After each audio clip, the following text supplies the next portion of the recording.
Hello everybody, welcome back to my Let's Play of Mass Effect. So, it's been a bit.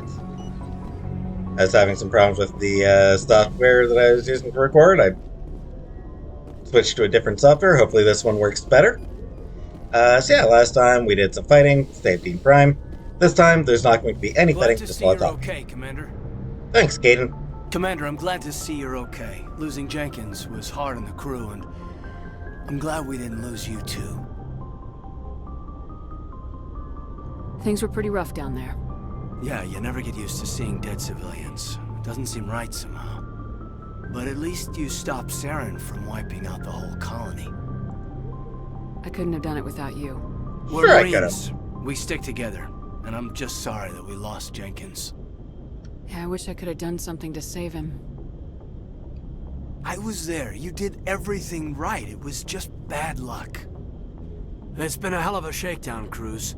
Our first mission ends with one Spectre killing another. The Citadel Council's not going to be happy about that. Probably use it to lever more concessions out of the Alliance. Gaiden's clearly a smart and insightful guy. A good grasp of the situation. You a career man? Yeah, a lot of biotics are. We're not restricted, but we sure don't go undocumented. May as well get a paycheck for it. Besides, my father served. I made him proud when I enlisted. Eventually. But is that why you're here? Because of your family? No. You may not remember, but my family died on a cruise. Or not a cruise, on Mindwar. My family is dead! Somebody, just insert that, take that Batman, my parents are dead image and instead have it Shepard slapping Gaiden. Just imagine that. Because that's what's going on right now. In Shepard's head. My family were homesteaders on Mindwar. I'm the only one left. But I've moved beyond that. Oh, that's right, a Coos. I imagine that bought you any post in the fleet. Word is we're heading for the Citadel, ma'am. Can you, tell me why? I'm not totally sure how he made the jump to a Coos there. My family died, but I got better. Oh, right, and then there was the... Oh, right, yeah, your unit being wiped out. Like... moved past my family being dead. I don't see what that has to do with the coups. It's just a weird leap for him to make. The captain hopes the ambassador can get an audience with the council. Tell them what Saren's been up to. Makes sense. They'd probably like to know he's not working for them anymore. Whatever happens, we'll be ready, Commander. Thanks, Gaiden. Guns! Yay! Yes, Commander? Is there something you need? Do a quick talk with, Checklist. These two questions I'll ask later. For right now, I'll just ask her about What do you know Anderson. about Captain Anderson?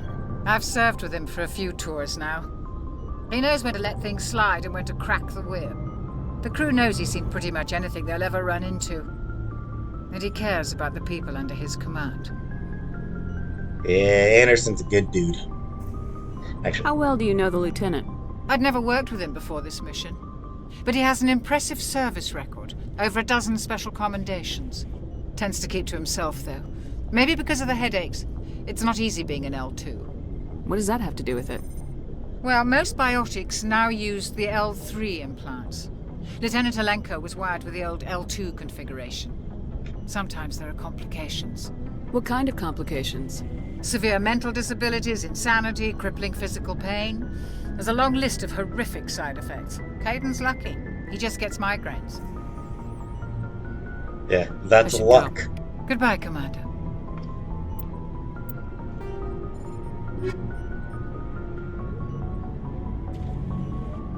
Yeah, this is a good time to actually take a look at a couple things in the... Biotics is the ability of rare individuals to manipulate dark energy and create mass effect fields through the use of electrical impulses from the brain. Intense training and surgically implanted amplifiers are necessary for a biotic to produce mass effect fields powerful enough for practical use. The relative strength of biotic abilities varies greatly among species and with each individual. There are 3 branches of biotics. Telekinesis uses mass-lowering fields to levitate or impel objects. Mass-raising kinetic fields are used to block or pin objects. Spatial distortion uses rapidly shifting mass fields to shred objects. Most organic species are capable of developing biotic abilities, though there are risks involved. Biotics are the result of an in utero exposure to element 0. This usually causes fatal cancers in the victim, but in rare cases, it coalesces into nodules within the fetus's developing nervous system. Yeah, there you go about that. And here's a bit about biotic amps. Biotics manipulate mass effect fields using dozens of element 0 nodules within their nervous systems that react to electrical stimuli from the brain. Amplifiers allow biotics to synchronize the nodules so they can form fields large enough and strong enough for practical use. Amplifiers can improve a specific discipline or talent. An implant is a surgically embedded interface port into which amps are plugged in. On humans, the implant is usually placed at the base of the skull for convenient access, though the user must be careful to keep it free of contaminants. Implant ports can fit a variety of amps, and there is a growing market for modifications and add-ons. The finest quality implants and amps are manufactured by Asari artisans, but the Alliance's L3 implants, first deployed in 2170, are a significant step forward.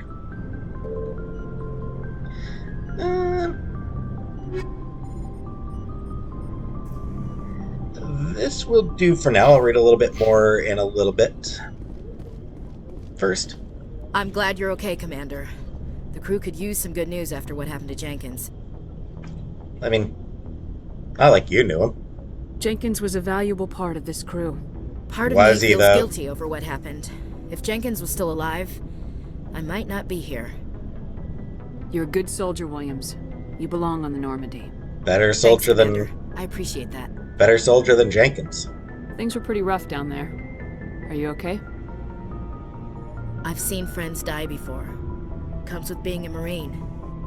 But to see my whole unit wiped out, and you never get used to seeing dead civilians. But things would have been a lot worse if you hadn't shown up. So yeah, the survivor Shepard and Ashley got something in common there. Both of them saw their entire units get wiped out. It's a shame that never gets explored. I understand why. It would have been a chunk of resources for a conversation that can only happen for one out of the 3 backgrounds. They obviously had to be a little more cautious with how they used the resources. Despite they obviously had a long development time with the game, but even so, resources are always going to be finite. So I understand why they didn't include that sort of exploration of the similarity between the two, but it would have been cool. We couldn't have done it without you, Williams. Thanks, Commander. I have to admit, I was a little worried about being assigned to the Normandy. It's nice when someone makes you feel welcome. I think you're gonna fit in here just fine, Williams. Thanks, Commander. We'll see.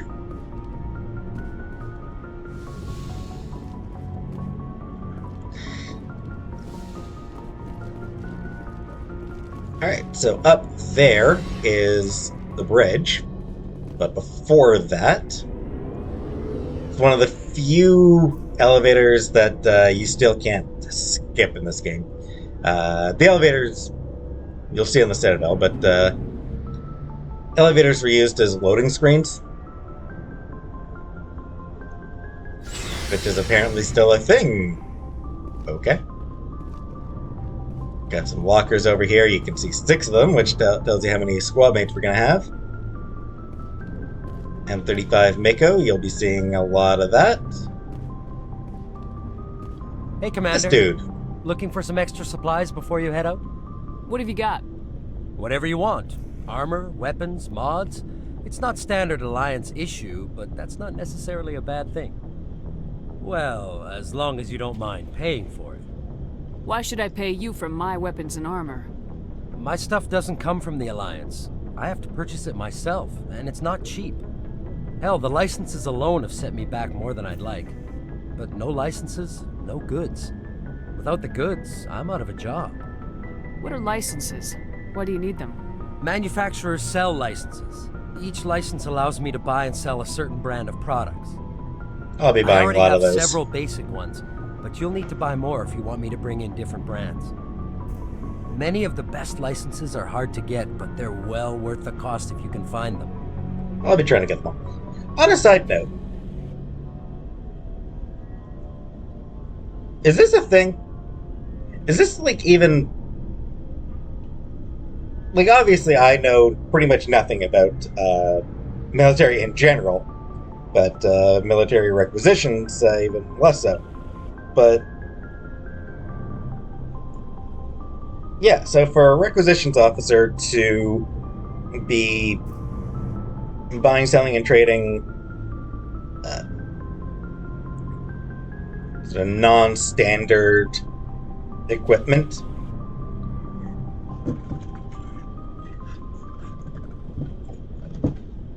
am I wrong, or does that sound like it wouldn't be permitted? Like, I get why they're doing it, obviously. It's, video game. So, things are going to function weirdly in video games. They're not going to be the same as they are in the real world. But it still feels really weird to me. And I don't know if that's... And I don't know if it's, like, at all... Don't want to say realistic, but at all plausible. Maybe somebody who... anybody who does have more of a military background would be able to comment on that. But anyway. What do the different manufacturers offer? There are too many for me to keep track of, but each license will explain what it's good for. How often will you get new items? Well, that depends on how many licenses you've purchased, but I'll rotate items on a regular basis regardless. And anytime we land someplace with a big enough port, I'll buy, sell, and trade whatever I can. Check back often. I need to move items quickly, so only the most basic items will be stocked consistently. Let's see what you got. You bet, Commander. Why does he need to move items quickly? How many people is he selling them to? Anywho's, yeah, so this is first look at what the store's layouts are. Nothing here that I can really get. You can see sort of how expensive a lot of the stuff is. But I can get a little bit more metagel. And even though I never use grenades, sure, I'll get the grenades. And yeah, here's for selling. Yeah, I think I'll sell a few things.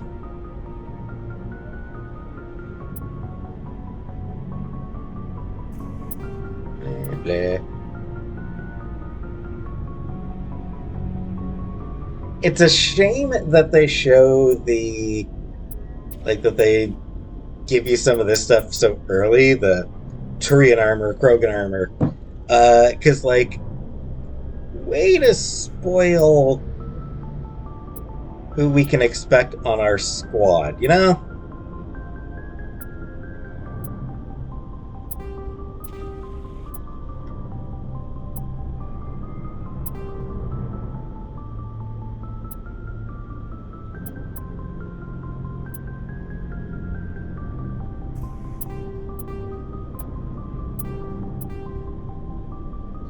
So yeah, still not going to get enough to actually buy anything else, but can at least get rid of some of the useless stuff.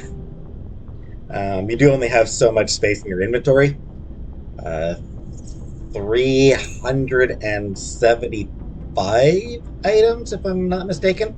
Might be a little bit more than that, but it's just under 400 items, so it's not like it's not like you're gonna run out anytime fast. I never bother using those. And yeah, but yeah, nice to get a little bit of extra money here and there. And here's the engine right here.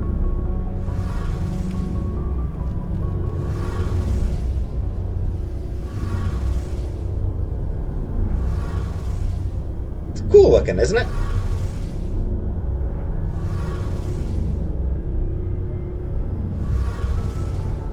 Yeah, I dig it. Shame about Jenkins, Commander. Thanks, Adams. Alright, that done. Time to head upstairs. No more conversations to be had before heading to the Citadel, so I'll just get up there.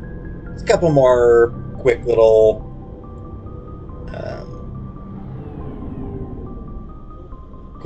things to check for some.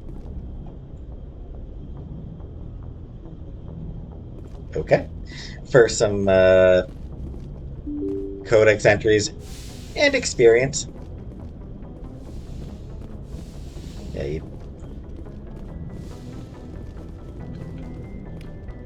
Yeah, 12 experience, so it's not a huge amount, but yeah, over time it adds up, especially because how much do I need right now for the next level? Less than 50 experience needed to get to the next level, so yeah. 12 experience, it really doesn't take long. I'm glad you're okay, Commander. Losing Jenkins was hard enough on the crew. Thanks, Presley.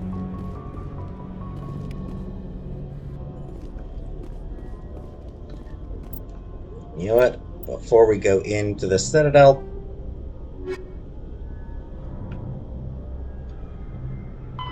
Biotics is the ability...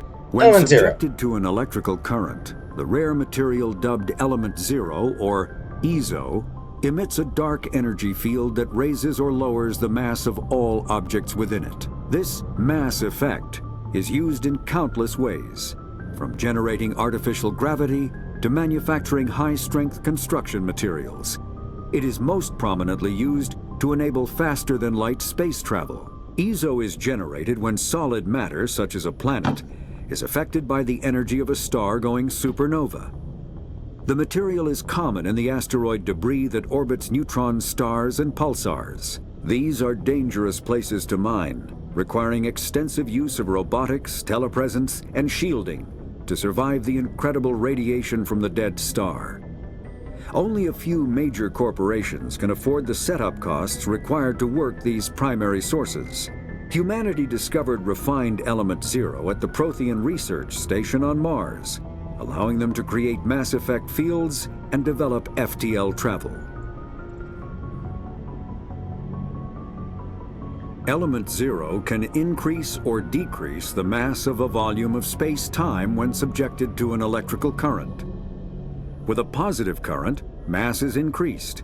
With a negative current, mass is decreased. The stronger the current, the greater the magnitude of the dark energy mass effect.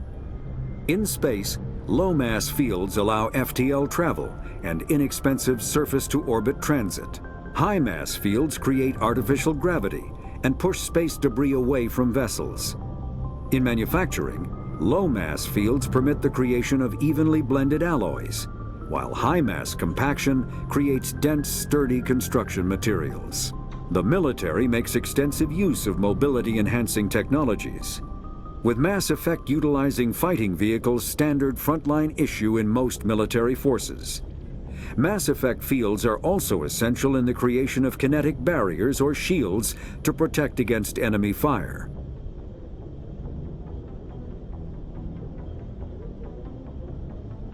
Yeah, lots of very interesting stuff here. They did a lot of... honestly, you can see. Biotics is the ability of rare individuals to manipulate. You can see, like, we have barely scratched the surface of the Codex. There is so much. It makes it clear just how much effort BioWare put into this universe, into this setting. And it's why, and that effort is why I'm going to be reading through the Codex, all the Codex entries. I feel like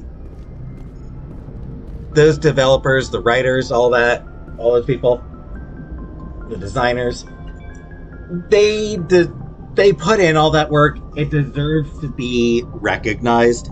So that's why I'm going to be reading all that. Even though I know almost all of it pretty much off by heart at this point, but you don't. So I'll be reading it for you. Anyway, yeah, so this is one of my favorite moments in the entire trilogy right here, and the moment that I fell in love with the game. Good timing, You'll see Commander. why. I was just about to bring us into the Citadel. See that taxpayer money at work. Here we go.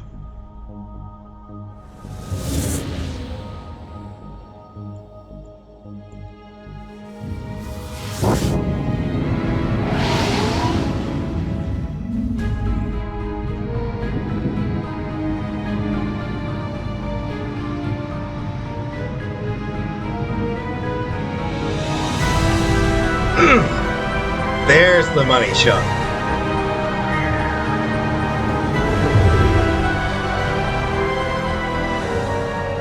Look at the size of that ship.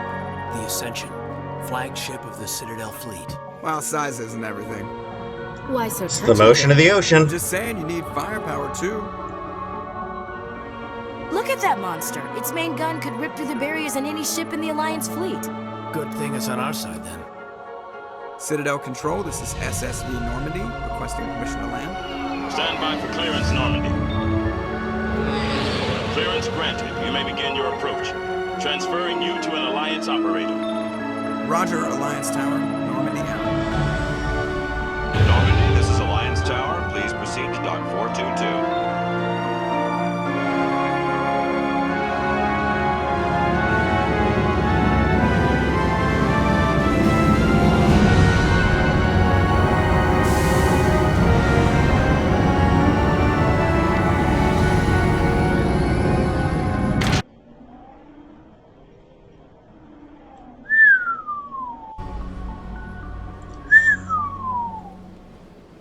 This is an outrage! The Council would step in if the Geth attacked a Turian colony? The Turians don't found colonies on the borders of the Terminus systems, Ambassador. Humanity was well aware of the risks when you went into the Traverse. What about Saren? You can't just ignore a rogue Spectre. I demand action! You don't get to make demands of the Council, Ambassador. Citadel Security is investigating your charges against Saren. We will discuss the CSEC findings at the hearing, not before. Captain Anderson, I see you brought half your crew with you. Just the ground team from Eden Prime, in case you had any questions. I have the mission reports. I assume they're accurate? They are. Sounds like you convinced the Council to give us an audience. They were not happy about it. Saren's their top agent. They don't like him being accused of treason. So, Udina here, voiced by Bill Ratner. I'll talk a bit more about Udina later. The three counselors you saw. The Turian, Spiratus. He's voiced by Alistair Duncan, the same guy who voiced Nihilus.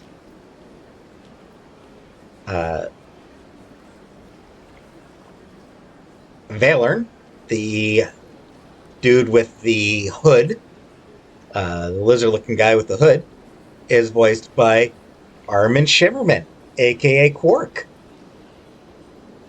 Yeah, everyone. Yeah, we got Quark in the house, And the woman, Tivos. She is voiced by Jan Alexander Smith. For the record, I won't be... there's not too many more people that where I'll be mentioning who voiced them. A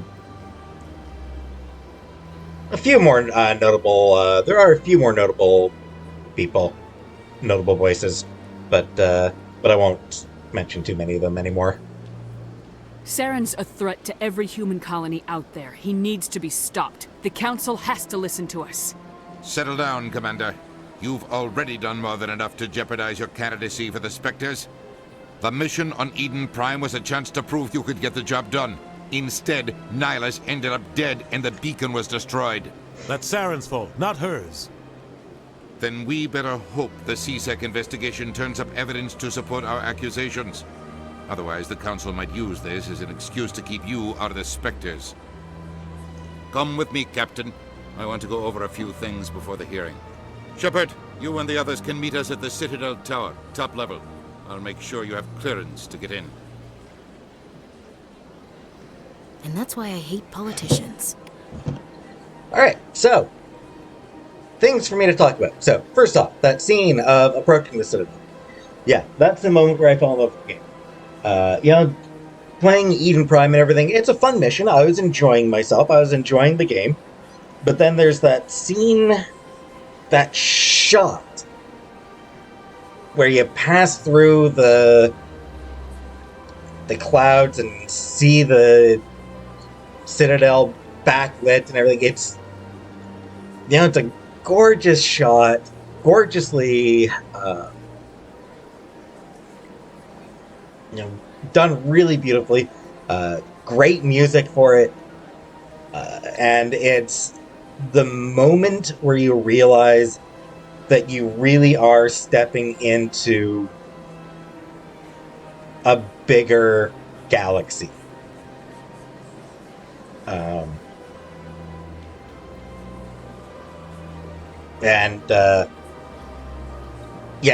It's still one of the moments that I always come back to as one of my absolute favorites. Speaking of the Citadel.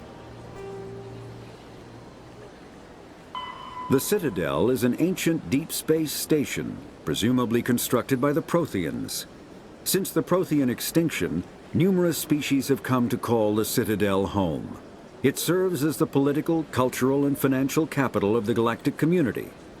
To represent their interests, most species maintain embassies on the Presidium, the Citadel's inner ring. The Citadel Tower in the center of the Presidium holds the Citadel Council chambers. Council affairs often have far-reaching effects on the rest of the galactic community. 5 arms, known as the wards, extend from the Presidium. Their inner surfaces have been built into cities, populated by millions of inhabitants from across the galaxy. The Citadel is virtually indestructible. If attacked, the station can close its arms to form a solid, impregnable shell. For as long as the station has existed, an enigmatic race called the Keepers has maintained it. More about the Keepers later, more about all of this later. And hey, why not? The Council is an executive committee composed of representatives from the Asari Republics, the Turian Hierarchy, and the Solarian Union. Though they have no official power over the independent governments of other species, the Council's decisions carry great weight throughout the galaxy. No single Council race is strong enough to defy the other two, and all have a vested interest in compromise and cooperation. Each of the Council species has general characteristics associated with the various aspects of governing the galaxy. The Asari are typically seen as diplomats and mediators.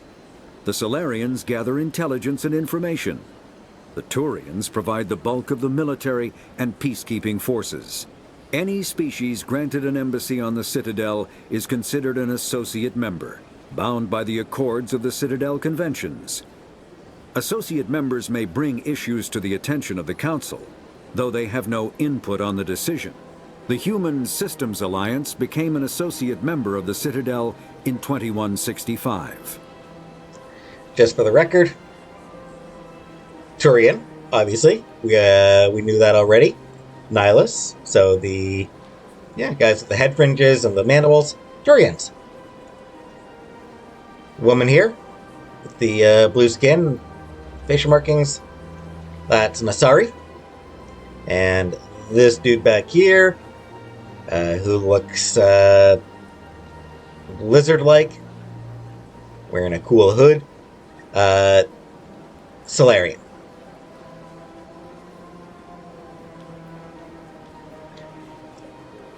Again, you'll learn, we'll learn plenty more about all three races as we continue. One last thing before I continue on. Although the Citadel is equipped with Mass Effect generating Element Zero cores, most of the gravity on the station is generated by the centrifugal force of rotation. So, gravity on the Presidium is about a third of Earth. Gravity in the wards is roughly equal to that of Earth. Population of 13.2 million. Combine that with the 5 wards, and the Citadel gets kind of a New York City comparison going on. And yeah, you can see more stats there regarding size of everything. If you care about any of that, but for now, and I should note all this information is also available, obviously, on the Mass Effect wiki. Alright, so let's see what my squad mates have to say here. Big place. Great insight, Caden. Sure is peaceful here.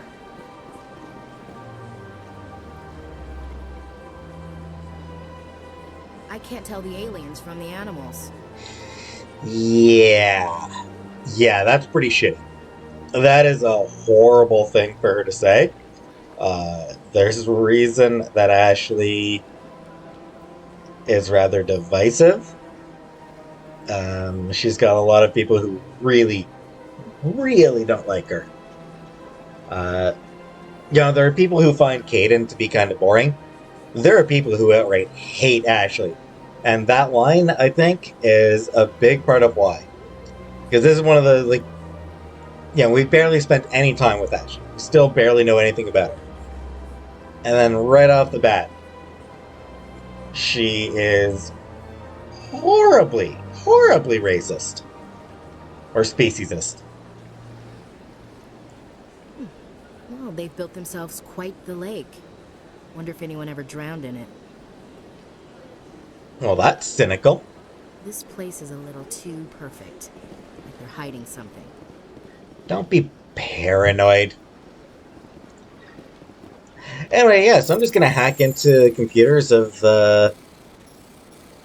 my own ambassador. Alliance Patrol Report. Captain Hendrickson reported some unusual energy readings during a patrol of the Argus Row Cluster. She had particular concerns about the Hydra system, but was recalled before her team could investigate further. No patrols are scheduled for that sector. Do we want to send in a recon team? Yeah, just randomly hacking the computer of my own ambassador. I actually don't remember what side quest that one ends up being. Doesn't matter. Before we continue, before we head to meet the council, how about we meet some other aliens first? I understand what you're saying, but these allegations are very serious. This is serious. My reputation is at stake. I spoke with the consul in confidence, and her alone, and she betrayed that confidence. All right. I will look into it for you. In the meantime, do not do anything rash. These guys are great. Hello there, human.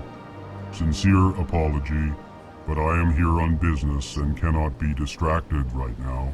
You seem distressed. Is there something I can do to help? Alarmed response. You overheard that, did you? This is all going so wrong, and it is the Asari consort's fault. She's the one who started all this. What did this Asari do to get you so upset? I cannot speak more about this problem. It is too sensitive.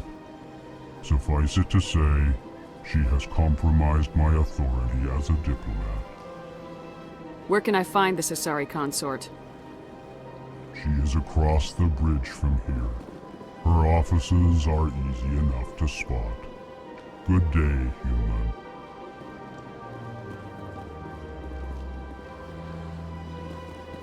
And yeah, you saw right there, the first instance of this game, in this game series, of what is going to be a trend, of Shepard just randomly butting her nose into other people's business. Yeah, like, hey, you're standing there, got anything I can do to help you? Oh, RPGs. Pleased greeting. Human, it is always good to see your kind. I am Ambassador Kalen. Genuine query. Is there something I can do for you this day? Yeah, so this is an Elcor. And they are awesome.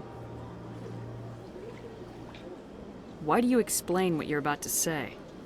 Our people communicate less through words and more through scent and slight movements. Plainly, we discovered our vocal expression was not enough to convey the feelings of our conversations to other species. Why do you bother, Kalen? These Earth Clan don't really care about our ways. Remorseful response, Din. You don't truly believe that, and if you do, I am very sorry for you. Thanks for sticking up for me. So, the Elcor speech patterns. Gets back to something else. Gets back to Origins again, so. Star Wars Knights of the Old Republic featured a droid by the name of HK-47, or designation, I guess, of HK-47. He was certainly one of the... He was probably the most popular character from that game. In large part because he was hilarious. He was an absolute psychopathic droid who just loved hurting and killing people, which is amusing enough on its own. But what really elevated him was the fact that he would always explain what he was about to say. He would sort of explain the tone of what his comment was supposed to be. Because the voice, you know, he's a droid, so he had fairly limited set of tone that he could use. He was fairly monotone. So before he spoke, he would just,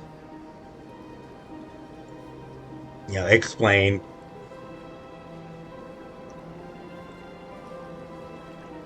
what tone he intended to convey. And it made him all the more memorable. And BioWare decided to take that quirk and bring it into the Mass Effect universe more seriously. And it made the Elcor very memorable. And on a side note, if you notice, Kalen and Zelton didn't explain what they were saying when they were talking to each other. Just a very little touch, showing that they, were just talking to each other regularly. Tell me more about your species. Genuine enthusiasm. I delight in telling the history of my people. It is agreeable to share our culture with others. Tell me about the history and origins of the L-Corps. The L-Corps were just beginning to explore Council space when the Asari first made contact with us. With their help, we discovered the relay closest to our system, and from there the Citadel. Proudly, within one lifetime we established a regular route to the Citadel, and quickly became one of the more active species living on this great station. We have no idea how impressive I'd like to know more that about the time frame culture of the is, sadly. L-Corps. Frankly, we L-Corps prefer the safety and familiarity of our own colonies to the confines of space travel. Our society is built on small, tight-knit groups. Though we are always welcoming to outsiders, our government tends to be very stable. Our people are not very comfortable with sudden changes. Quick note, this is, again, something that's from the Codex, but I'll mention it here very quickly. The L-Corps do come from a high-gravity world, which explains their physiology, why they look the way they do. But also explains their culture, because, I mean, they come from a world where, you know, a wrong step, a simple fall, can cause serious harm. So, you know, they evolved to be cautious, which carried over to their government. Again, it's one of the things BioWare put in so much thought. What do you do here? Modestly, I work to bring the problems and the requests of the L-Corps groups to the attention of the Council. Ha! They only give us these positions to keep us quiet. The Council doesn't care about our races. Chastising rebuke. Your tone is inappropriate, Din. This human is not to blame for your malcontent or your misconceived suspicions. Thank you. Also, chastising rebuke is a term that gets a lot of use in the relationship and the friendship between Kalen and Din Korlak. Sincere farewell. Good day to you, human. Enjoy your time on the Citadel. And yep, I just leveled up via conversations.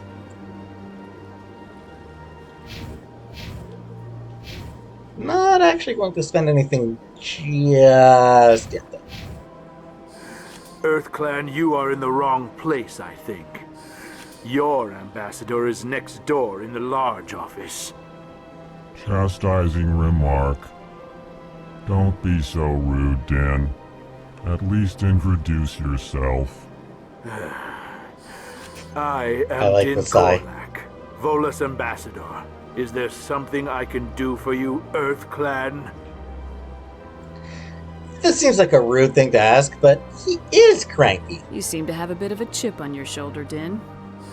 You humans are new to the Citadel, and yet the Council has granted you great favor.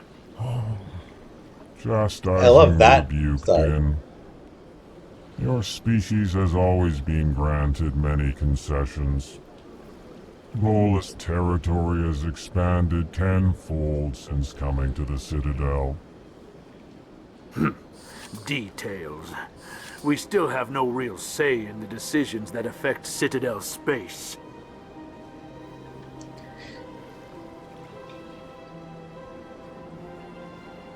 How much tenfold is hard to say how impressive that is, given we don't really know how big Volus space is, but they've been out here for a long time, and it feels like they probably should have expanded even more than that. But also, I kind of agree with Din. What is this place? You are in the embassy for the Volus and the L-Corps. Your ambassador is next door, in his own office. No, he's not. In this shared space, I aid my fellow Volus when I'm not being interrupted. So again, from a gameplay perspective, I get why they have a shared embassy. Yeah, it allows you to meet two species at once. It allows for some fun banter between Kalen and Din Korlak. But from an in-universe standpoint, why are they having to share an embassy? There is no way the Citadel is that hard up for space, for room. Like, I guarantee there's more than enough room on the Citadel, on the Presidium, for both species to have their own embassies, and probably sizable ones at that. So it's just so weird to me that they're forced to share. I don't get why, like from an in-universe standpoint, I don't get that.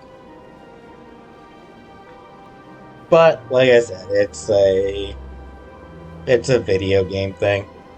I'd like to know more about the Volus. I'm sure our history and culture would bore you, EarthClan. I wouldn't be asking if I thought it would, you jerk. Actually, I would like to know more about your history.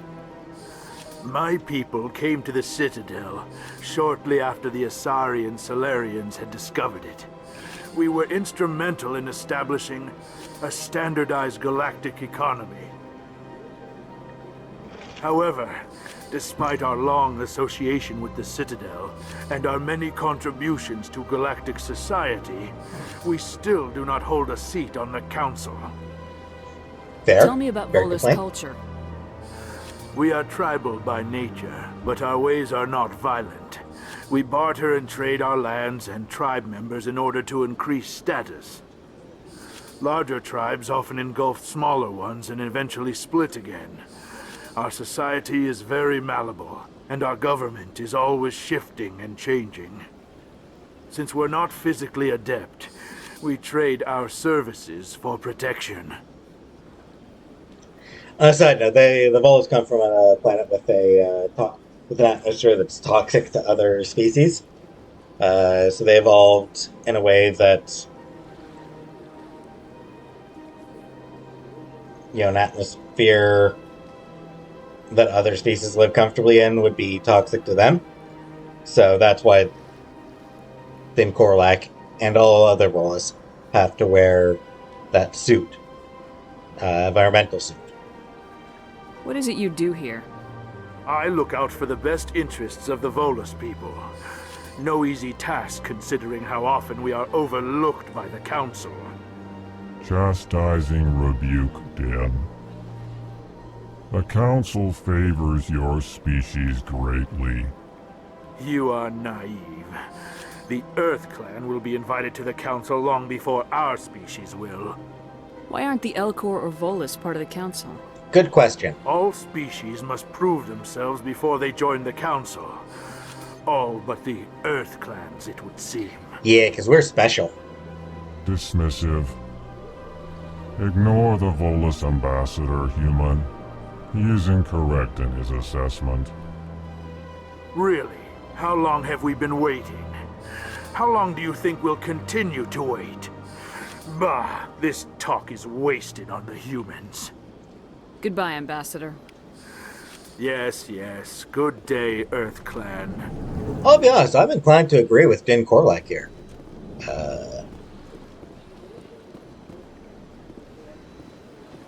The Volus do deserve... Volus and the Elcor, they've been around for a long, long time. They probably do deserve to be part of the larger galactic government. They probably should be part, especially because humans have been on the scene for 20 years or so, and we're already like, give us a seat on the Council. You better let us have that seat. I know we've only been around for a few few years, some of you races have been, you other races have been exploring the galaxy since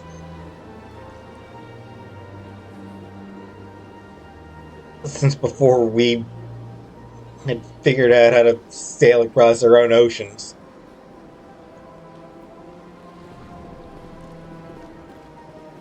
But let us in. Anyway. Good day, Commander. The human ambassador is up the stairs, first room on the right. He's not actually there right now. You know who I am? Yes, I receive reports on all newly arrived dignitaries and notable people. What is this place? This is the Presidium. More specifically, you are at the Citadel embassies. If you have more questions, please access Avina. What's that? Oh, Avina is the virtual guide for the Citadel. Feel free to access the terminal yourself. This woman's good. I mean, she's basically telling me to screw off and stop bugging her without it, but being polite about it. What's your name? What do you do here? My name is Safiria. I'm the administrative assistant for the embassies. You seem to be distracted. The embassies are the hub of all Citadel politics. When you represent trillions of citizens, it tends to get a little busy. So shut up and leave me alone. I should be going now. Have a pleasant day.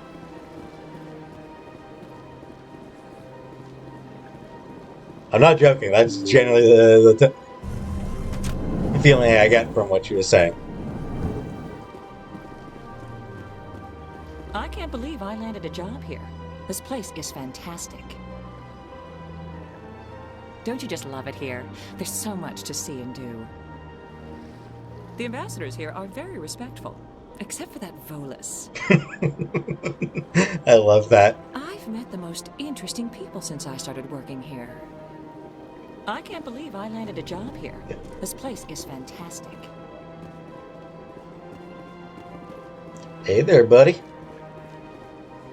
I like this guy. Human, delighted, welcome. It is good to meet you. I love how fast he talks. Ah, you humans are a wonderful sight here on the Citadel.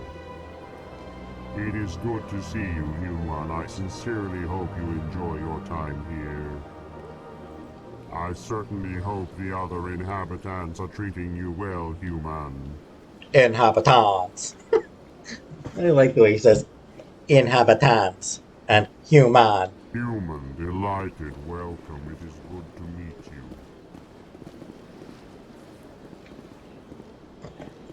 There's a bar there. I'm not going to go there just now. I'll go there later. For now, let's talk to this dude. Commander Shepard, I didn't expect to see you here. Did Ambassador Udina send you? I came on my own. I need information. You humans are always so curious, always sticking your fingers into someone else's pie. Is that the right expression? Never mind. Forget I asked. Was there something you needed, Commander? I like his attempt to, I do like his attempt to use, a human expression. And also, he did get it right. Tell me about your investigation into Saren. Sorry, Commander. I don't make a habit of giving out details about ongoing investigations. Please, I'll be your friend. Tell me about CSEC. CSEC provides necessary police and security services throughout the Citadel. We're a civilian government agency, though many of our members have had military training. Of course, as the CSEC representative to the Council, I spend most of my time liaising between the two. That sounds terrible. What do you know about the Spectres? They're the right hand of the Council, or so they like to be called. More like the underhanded side of the Council. What do you have against the Spectres? I can't abide any organization that considers itself above the law. Agreed. Especially when it's left up to each individual Spectre to decide when and how to bend the rules. I am absolutely 100% on his side here.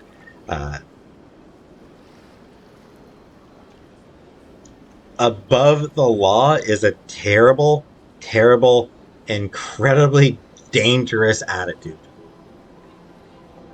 Sometimes you have to bend the law to keep people safe. No. I've been with CSEC for 30 years.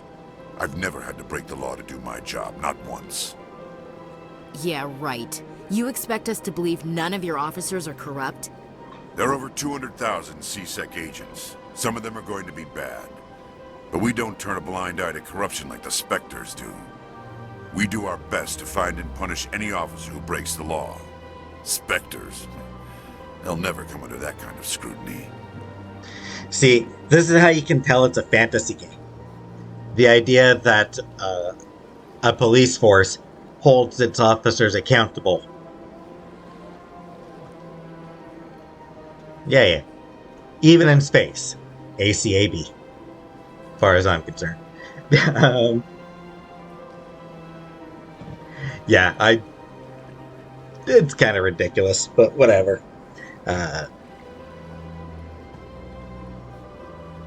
I do agree with him, though, that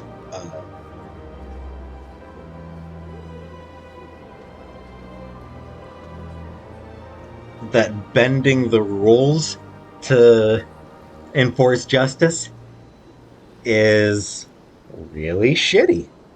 I am not in favor of that at all. I chose that dialogue option to get more dialogue. You can just pretend that for the purposes of the game, you can pretend I didn't ask that because I don't like that my shepherd asks it. But yeah, it's I don't approve of bending the law in the name of justice.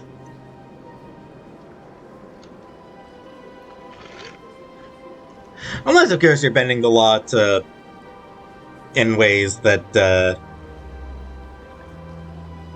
keep people up, that will let people avoid unnecessary prison time or anything like that. I'm in favor of bending the rules in favor of leniency. But in order to catch a criminal or punish a criminal or whatever, no, never, no. The galaxy needs people like that. People who do the dirty jobs. Does it, though? I agree. But they need to be held to a higher standard. They need to be accountable. Agreed. Saren's out of control. We both know that. But because he's a Spectre, the Council doesn't want to do anything about it. Is that the kind of person this galaxy needs? Again, yeah, accountability. Important. People should be accountable. Anyone who has any power should be accountable. It's just dangerous otherwise. But not all Spectres are like Saren. True. But the potential is always there. I do like power. I get the feeling you're not too fond of humans. No, I just don't trust your kind. Not yet. You humans are eager to take all the power you can get, and you're being given a lot. If the Council wants to make humanity their new favorite pet, that's their business. But I don't have to like it. Again, I hate this particular dialogue option. I don't agree with it. I'm going to choose it for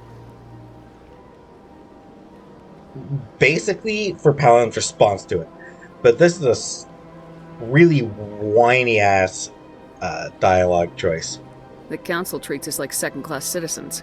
We have to fight for everything we get. Good. Then fight for it. But don't expect the rest of us to just sit back and let you take it. I'm a busy man, Commander. Are we done here? I really like his bit about good, then fight for it. But yeah, Shepard. They're so mean to us. The Council is so mean to us. Ridiculous. I'll be going now. Goodbye, Commander. Apparently the fact that the Council doesn't bend over backwards to do whatever we want means that, oh, they're so rude to us, they're so mean. Guys,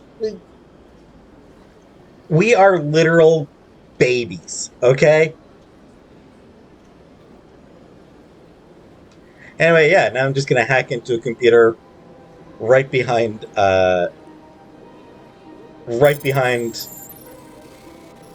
who is effectively the chief of police. Ooh, that came close. Diplomatic advisory warning. The following message was transmitted from an untraceable account to multiple recipients across the extranet. Further monitoring of the situation is warranted. My fellow Biotic, you have been selected to receive this transmission because of our shared plight. Few understand us, fewer tolerate us. We must stand together. We must build our own world. Come, join us in the Hawking Ada cluster. Only as one body can we right the wrongs done to our kind. Suspicious. Big ol' statue over there. Hey, sorry about just hacking into your systems while you were 5 feet away from me. 10 feet away or whatever.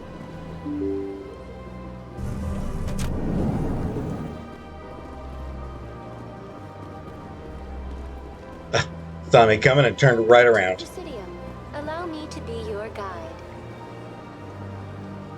Greetings and welcome to the Presidium. My name is Avina, and I am pleased to be your virtual guide throughout this level of the Citadel space station. What does that mean? I am a fully interactive virtual intelligence, programmed to provide spontaneous guidance at predetermined locations of interest throughout this level of the Citadel. I may also be contacted through any of the Presidium VI terminals, should you require assistance. Give me the tour. You are standing at Presidium Tourism Terminal 1. On either side of this lobby are the embassies of the various Citadel races, along with CSEC headquarters. On the far end of this level, you can see the Citadel Tower, where the Council meets regularly to discuss matters of interstellar importance. I want to know more about Citadel Security. Citadel Security serves as law enforcement for all regions of the Citadel, though the majority of officers serve in the wards. Executor Palin, a Turian, is the current head of CSEC, but individuals from virtually every species across Citadel space serve as officers beneath him. If you wish to learn more, Executor Palin's office is located in the CSEC headquarters just across the lobby. Don't worry about it, I just came from there. Each species in Citadel space important enough to be consulted on matters of galactic politics maintains an embassy on the Presidium. The Volus were the first non-council species to be granted an embassy, roughly 2,384 galactic standard years ago. As Citadel space has expanded, more embassies have been added. The most recently added embassy belongs to your own species, humanity. It was added 19 galactic standard years ago, despite some rather vocal opposition. So yeah, Volus have had an embassy for well over 2,000 years. So when Kalen mentioned Volus space having expanded tenfold in 2,000 years, I mean, unless the Volus already had pretty big territory and before they came to the Citadel, tenfold doesn't seem like that much at all, does it? Right? Why were people trying to keep my species out? Some species felt humanity was given preferential treatment. It often takes a century or more before a new species is granted an embassy. The Council gave a great deal of thought to this matter. In the end, they decided humanity's impact on Citadel space was significant enough to warrant an embassy. Because humanity is the specialist species ever. Also, they treat us like second-class citizens. I mean, sure, they gave us an embassy pretty much the moment we entered the galactic stage, but still, it's been a whole 19 years, and they haven't made us a member council yet. It's been 19 years and they haven't made us literally the most important species in the galaxy yet. I honestly hate the way that this game tries to make it seem like humanity is being held back. Do you agree with their decision? I am not programmed to make that kind of qualified judgment. My code is limited to information and simple interaction simulations. Fair. How come the Volus were the first species given an embassy? In the early years following the formation of the Council, the Volus were, apart from the Asari and Salarians, the most populous and widespread species in Citadel space. They established many new colonies and trading outposts, and they petitioned the Council for a greater role in determining interstellar policy. In recognition of their work to expand interstellar trade and establish a standardized galactic economy, the Volus were granted an embassy here on the Citadel. Why weren't they made a council race? The Council races have extensive responsibilities. They must provide personnel and ships for the Citadel fleets. They often provide economic aid in times of disaster. It would be unfair to demand such an enormous burden of a species unable to meet these obligations. The embassies allow lesser species to have a voice on the Citadel. That's pretty damn arrogant. I apologize if my personality has offended you. Please submit all formal complaints in writing to the Citadel Tourist and Visitor Board. See, in writing. That way they know that that no one will ever actually complain, so they don't have to bother changing anything. Yeah. I apologize if my personality has offended you. I hear that, Avina. Oh, right, I Do you know haven't asked anything about about this yet. specters? The term Spectre is derived from the branch of Special Tactics and Reconnaissance. Each Spectre agent is handpicked by the Council. Their primary role is preserving galactic stability and resolving volatile situations that cannot be handled through normal political channels. In this role, they are granted extraterritorial rights and jurisdictions. Spectres answer to no law or authority except the Council itself. So, in English, it translates to, the name of the group translates to Special Tactics and Reconnaissance, which, shortens pretty conveniently to Spectre. So that works in English. English isn't even the only language spoken on Earth. And I'm pretty sure the name of that team wouldn't actually... Yeah, like that translation, that name and shortening of it would not work really with pretty much any other human language, I don't think. And the whole group was created by aliens who are going to have their own languages, probably multiple of them. So it's weird, right?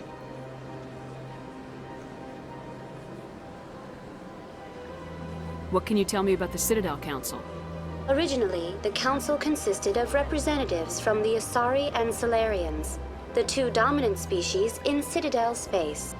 Roughly 1,304 galactic standard years ago, Turians were invited to join the Council in recognition of the role they played during the Krogan Rebellion. Since then, the three Council races have worked together to ensure the peaceful coexistence of the galactic community, while preserving individual autonomy for each species. Krogan Rebellions, learn more about those later. And I don't actually like this dialogue option. I'll select it just because, just to show the dialogue, but yeah. It can't be as simple as that. There must be problems somewhere in the system. I am not programmed to make that kind of qualified judgment. My code is limited to information and simple interaction simulations. Goodbye. Goodbye, and thank you for using Avina. Please enjoy your visit to the Citadel. Yeah, Shepard, stop trying to debate politics with friggin' Clippy.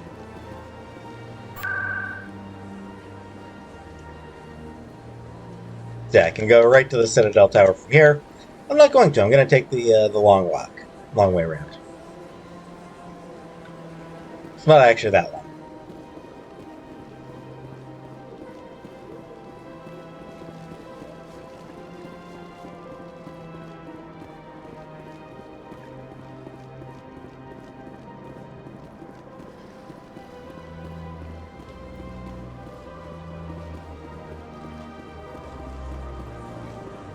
Hey, look at this. The three Citadel races all gathered together here.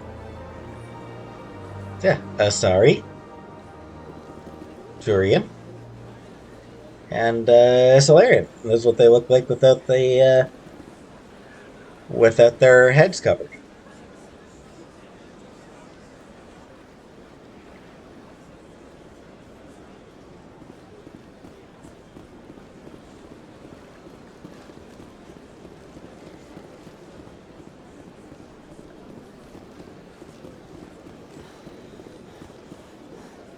Look at that bug thing over there.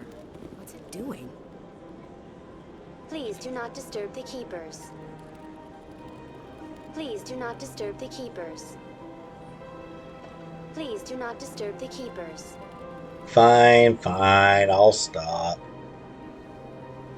Oh, look at that lonely Solarian over there. Welcome to Presidium Tourism Terminal 2. You are standing near the base of the Citadel Tower, one of the Presidium's most recognizable and important structures. Behind me is the spectacular Relay Monument, a scale model representation of a Prothean mass relay. To your left is one of the keepers, the enigmatic caretakers of the Citadel, working on a control panel. His girlfriend. You may see keepers involved in guessing- various tasks throughout all levels Given how of the close they are, Citadel. there must be We his ask that you girlfriend do there. not interfere with them in any way. The keepers are essential to the smooth operation of the Citadel. Obstructing their daily work will result in harsh penalties, including incarceration and rehabilitation. Let's just go I'd like to straight know to more the about point. the keepers. Little is known about these peaceful servants of the Citadel, though they are essential to the operation and maintenance of the entire station. Citadel regulations she protect left. the keepers against interference during the performance of their tasks. Failure to comply will result in harsh penalties. Keepers can be seen in all sections of the Citadel, but are typically found in and around the tower. Any particular reason there are so many keepers in this area? The keepers do not communicate with other species. It is assumed, however, that the tower houses the Citadel's primary control systems. Many of the station's systems, such as navigation and life support, function automatically. It is believed the keepers operate those systems from inside the tower's inaccessible core. The keepers also make frequent appearances in the council chamber itself, though they appear to be just passing through on their way to some other destination. Tell me more about the Relay Monument. Discovered by the Asari who first arrived at the Citadel, the Relay Monument is one of the station's most interesting and controversial features. What is the meaning behind this striking piece of art? Is it a tribute to Prothean vanity? A reminder of their conquest of the galaxy through mass relay technology? Or perhaps it is a symbol of unity, a Prothean acknowledgement that the relays would eventually lead other species here to the Citadel. No one can say for sure, making the Relay Monument a favorite topic of discussion among academics and scholars.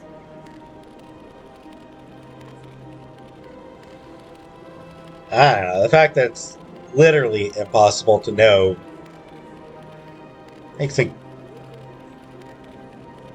kind of wonder the point in discussing it. Tell me about the Citadel Tower. Housing both the council chambers and Citadel control, the tower is one of the most important buildings on the station. Access to these areas is restricted to those with the appropriate clearance. What happens in Citadel Control? Citadel Control handles all incoming and outbound transit. Every ship within 2,000 kilometers of the Citadel is under the jurisdiction of Citadel Control. At peak capacity, they are responsible for monitoring upwards of 1,000 vessels. That's a lot. I'd like to hear more about the council chambers. The business of the Council, which often has far-reaching effects on the galactic community, is conducted in a room at the apex of the Citadel Tower. The Council chambers themselves are truly a magnificent sight to behold, though few get to experience the view in person. Typically, only the counselors, ambassadors, and high-ranking officials, along with various support staff, are allowed access. I'm scheduled to have an audience with the council. Only a handful of visitors to the Citadel are ever granted that privilege. I would be jealous, but that is outside the scope of my programming. I really like that line. That's just such a cute line.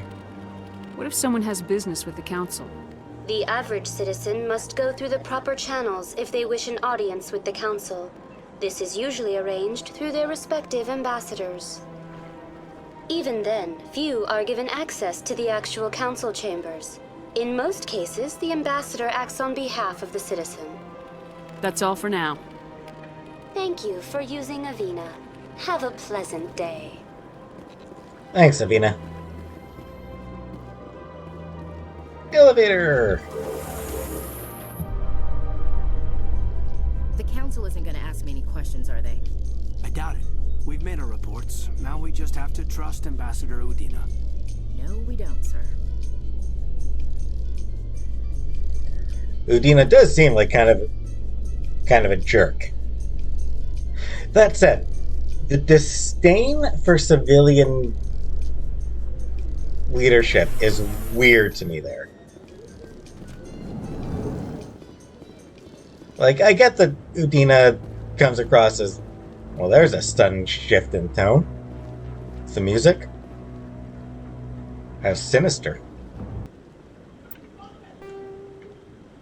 While I'm here, how about a quick look at the council chambers? It's not big, so.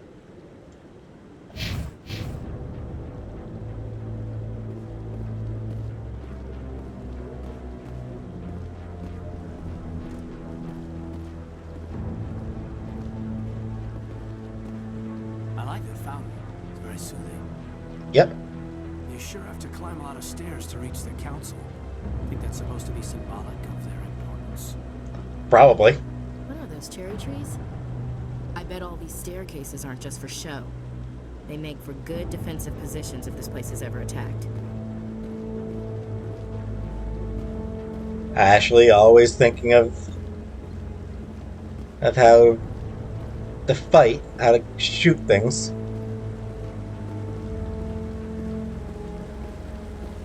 Saren's hiding something. Give me more time. Stall them. Stall the council? Don't be ridiculous. Your investigation is over, Garrus.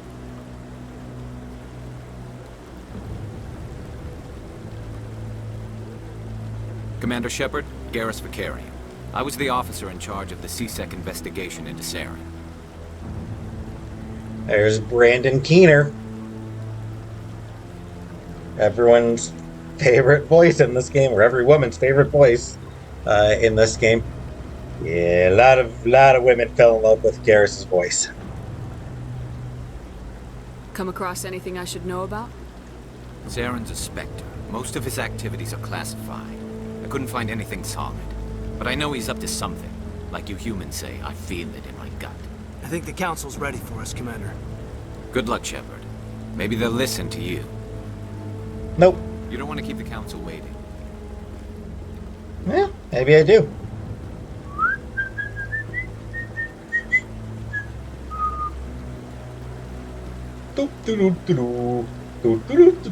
Alright, alright. It is a very nice film.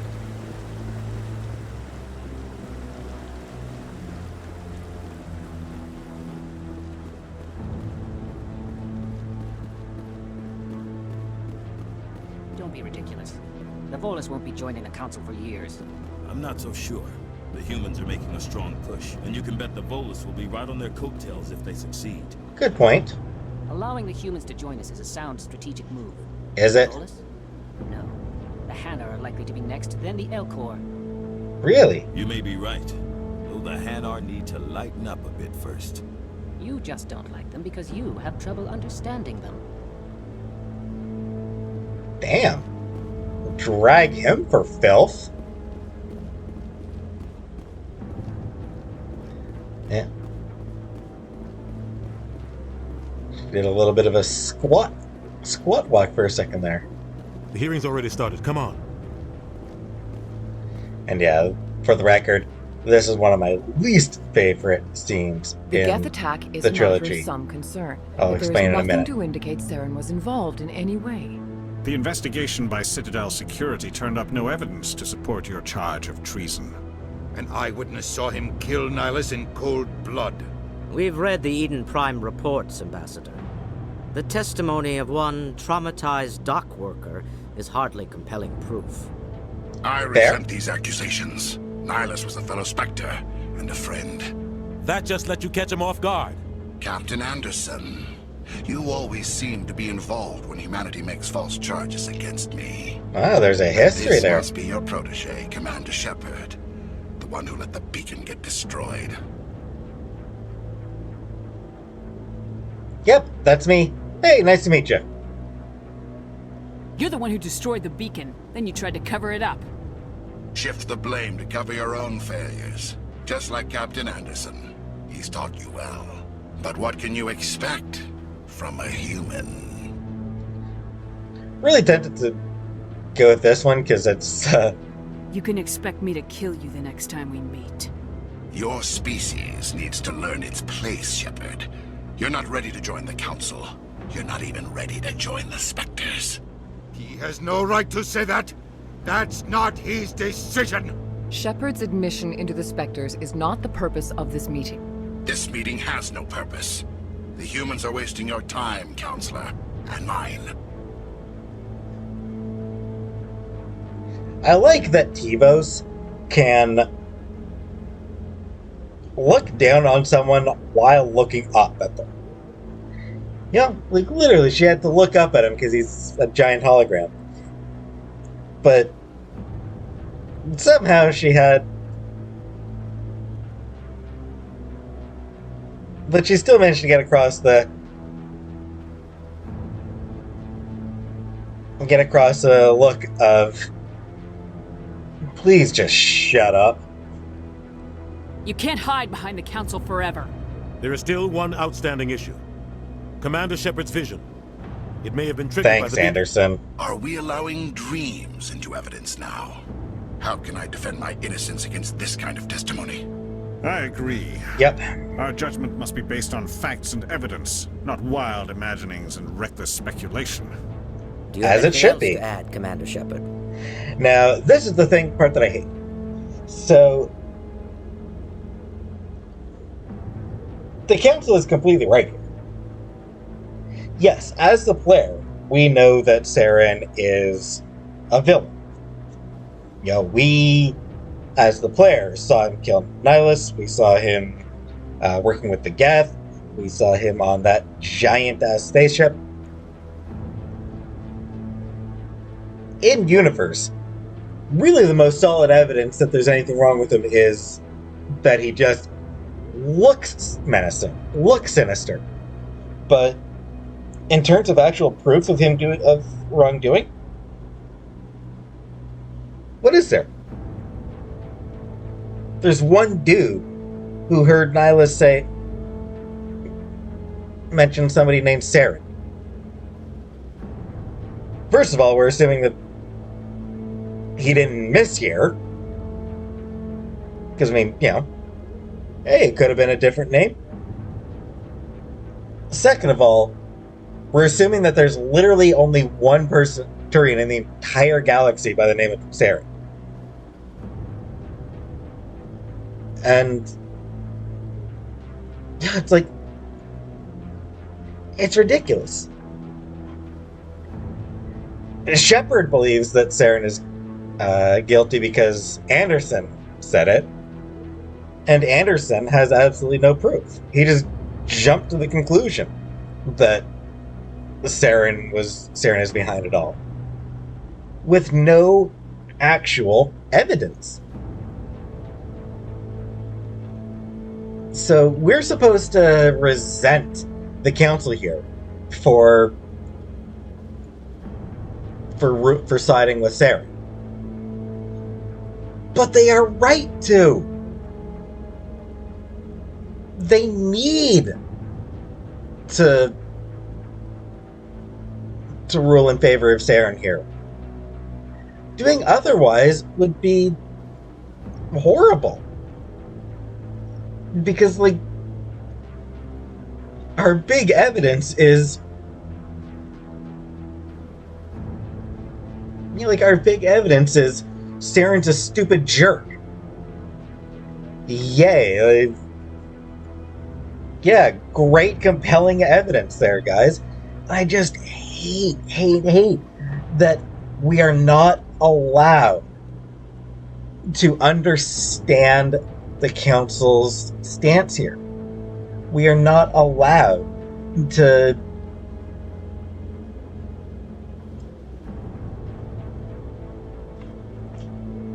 get where they're coming from. We're supposed to just get mad at them for obstructing us, for getting in our way. And it's like,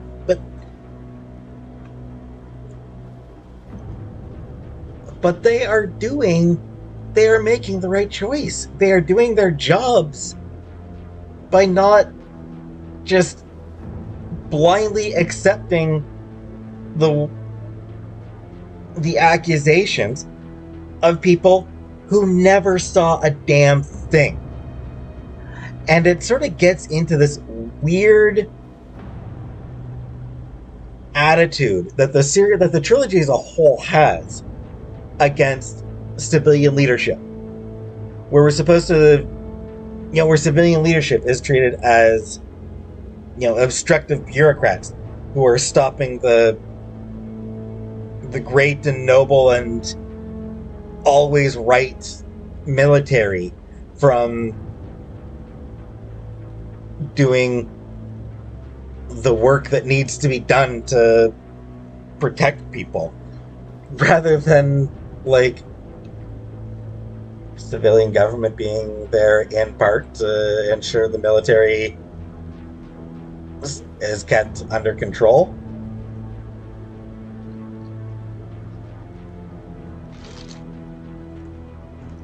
I just hate this scene. I wish that the Paragon option was like all three of these give the exact same line of dialogue. But I really, really wish that the Paragon option was something along the lines of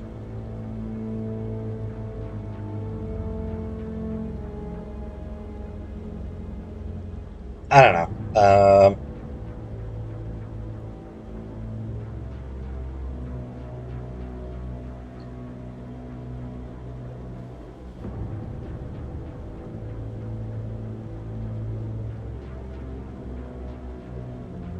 It's something along the lines of not at this time, or like just acknowledging that the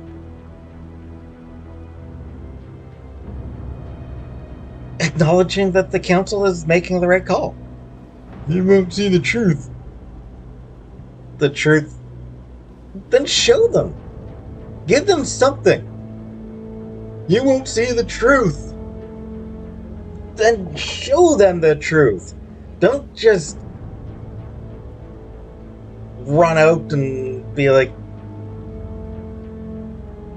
one guy says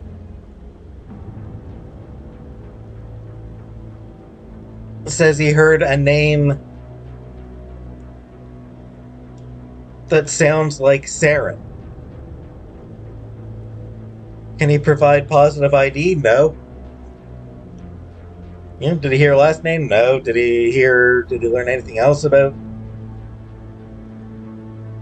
the guy? No. God, I just hate that the game is trying so hard to make us resent the council wanting actual proof. And I think it's such sloppy writing that the characters are so absolutely certain, despite a lack of proof, that they are basically giving the characters knowledge that they don't have. The players know, the characters don't. And I just feel like it's sloppy writing, and I feel like it's part of the reason it's sloppy writing comes down to the game presenting a general disdain for civilian leadership. But anyway, let's get this utterly ridiculous trial. You've made your decision. I won't waste my breath. I won't waste my breath. The Council has found no evidence of any connection between Saren and the Geth. Ambassador, your petition to have him disbarred from the Spectres is denied. I'm glad to see justice was served. He's an evil bastard, but yes, justice was This meeting served. is adjourned.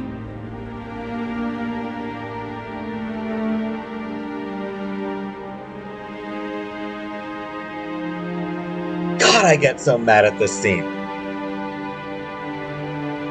It was a mistake bringing you into that hearing, Captain. You and Saren have too much history. It made the Council question our motives. I know Saren. Motives are He's irrelevant. working with the Geth for one reason: to exterminate the entire human race. Every colony we have is at risk. Every world we control is in danger. Even Earth isn't safe. Hey, Anderson, you have any proof that Saren is actually working with the Geth, or is that just you...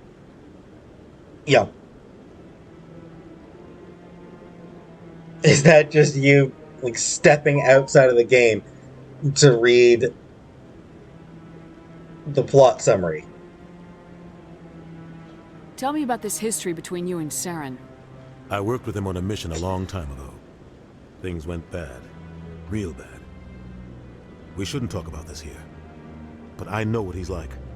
And he has to be stopped.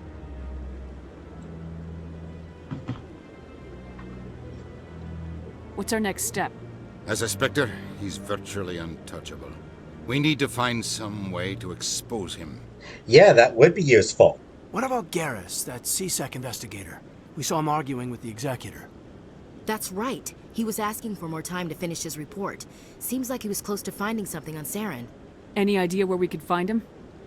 I have a contact in CSEC who can help us track Garrus down. His name is Harkin. Or we could just call CSEC They headquarters. suspended Harkin last month, drinking on the job. I won't waste my time with that loser. You won't have to. I don't want the Council using your past history with Saren as an excuse to ignore anything we turn up. Shepard will handle this. Why do we need a specific contact in CSEC to find a CSEC officer? Again, I don't really know much about how police work myself, but I feel like you could probably just call up the precinct and say, hey, I need to talk to officer such and such. Am I wrong about that? Is it literally impossible to just say, hey, can I talk to this this particular officer about it's important? Am I wrong in thinking that that's something you can do?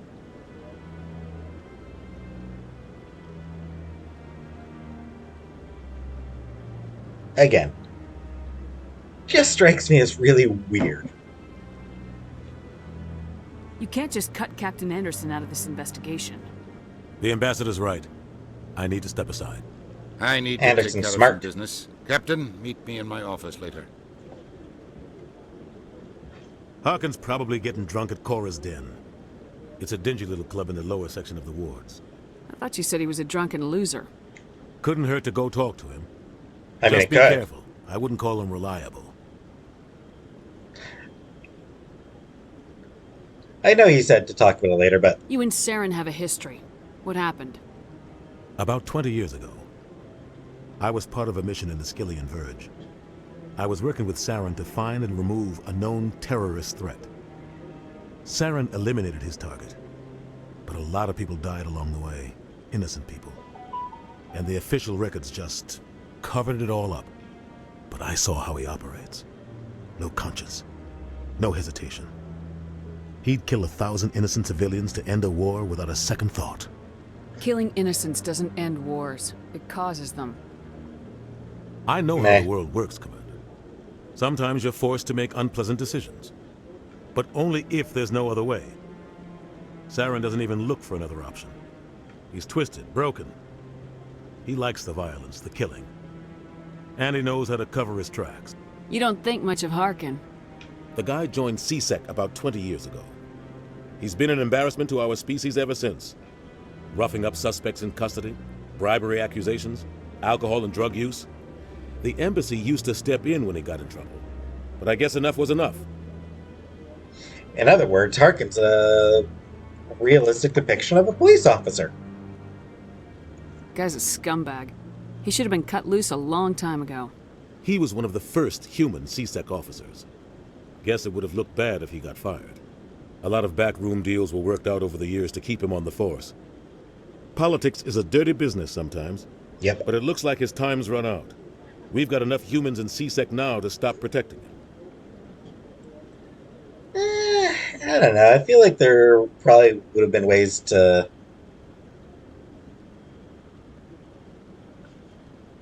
deal with Harkin. Whatever. Our ambassador doesn't seem to get along with the council. Does he get along with anybody? He's just frustrated. The council's always preaching that we need to be part of the galactic community. But for them, it's a one-way street.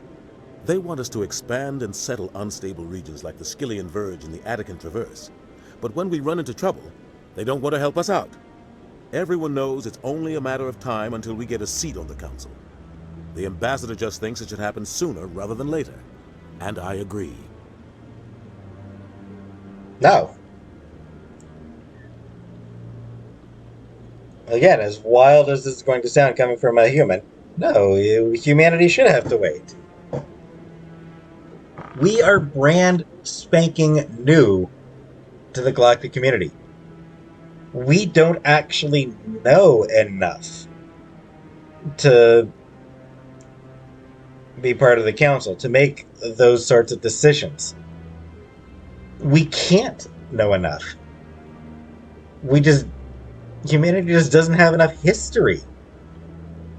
On the other hand, when has not knowing the history of the region, or not knowing the state of a region, stopped humans from interfering in it?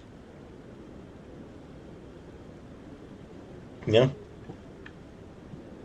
British Empire certainly didn't know a damn thing about any of the places it went. Didn't stop them from drawing maps that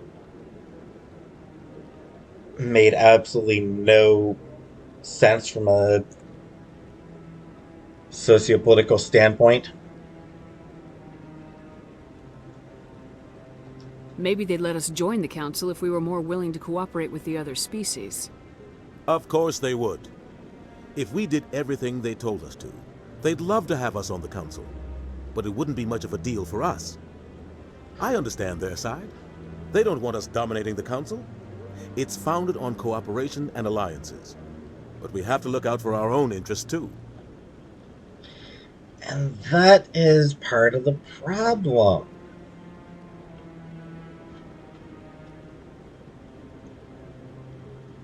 We don't have enough. We don't really have enough knowledge about the cooperation on alliances, about the alliances that are already in place. Again, humanity can't have the information required about existing alliances to be able to start effectively running the galaxy. But humanity is special. We're the specialist species ever, so we don't need knowledge. We don't need to know shit. We're humans. We make the right decisions anyway. Maybe there's another way to find evidence against Saren. You should talk to Barla Vaughn over in the financial district. Rumor has it he's an agent for the Shadow Broker. The Shadow Broker? An information dealer. Buys and sells secrets to the highest bidder. I've heard Barlavan's one of the top representatives. He might know something about Saren, but his information won't come cheap. Tell me about Barlavan. He specializes in moving large sums of money without leaving a paper trail. A financial genius, doesn't do anything illegal, but he knows all the loopholes. He's got an impressive client list. Ambassadors, diplomats, specters.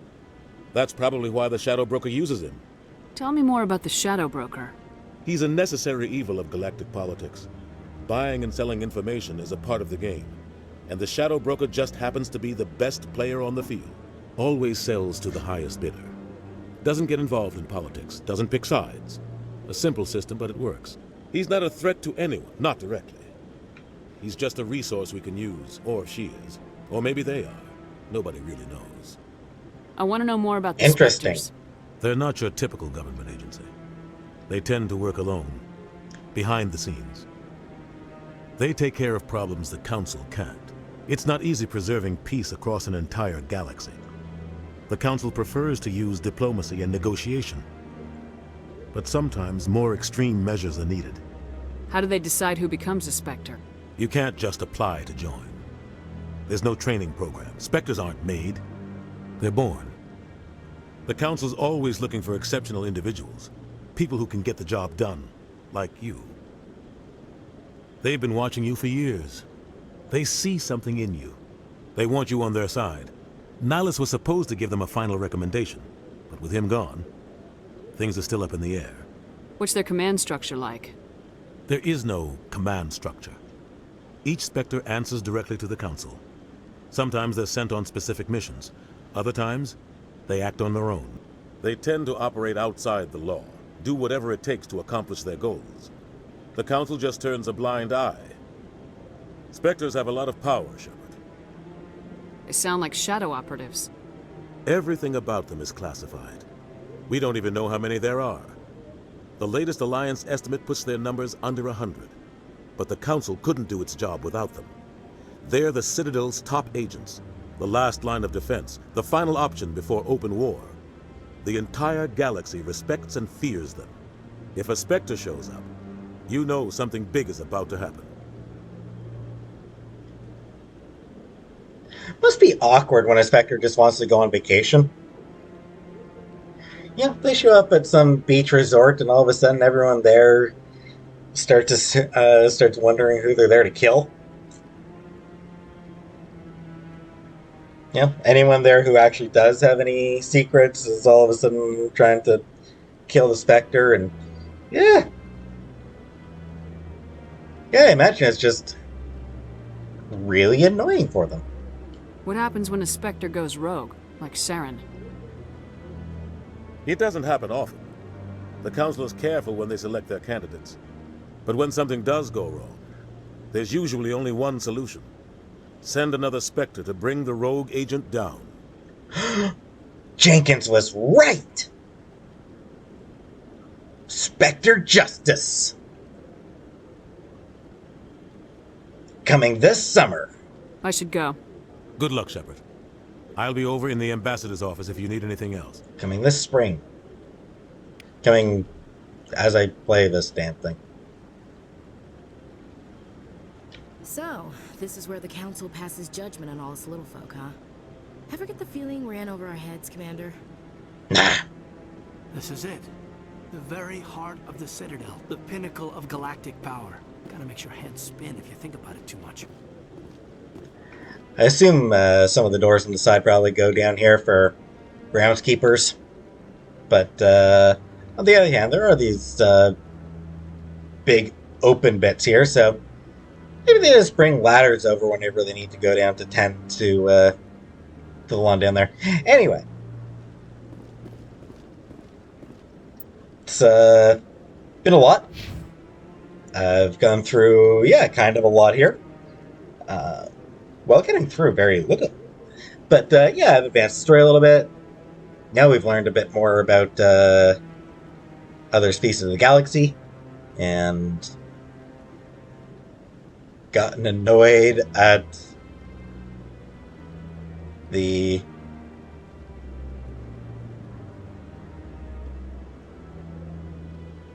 semi-propaganda aspect of this game. But yeah, anyway, that'll do for this episode. Next time we will do what we should have done from the beginning and try some actual research to see if we can dig up anything to confirm that Saren is actually a bad guy. But for now, thanks for watching, and I'll see you next time.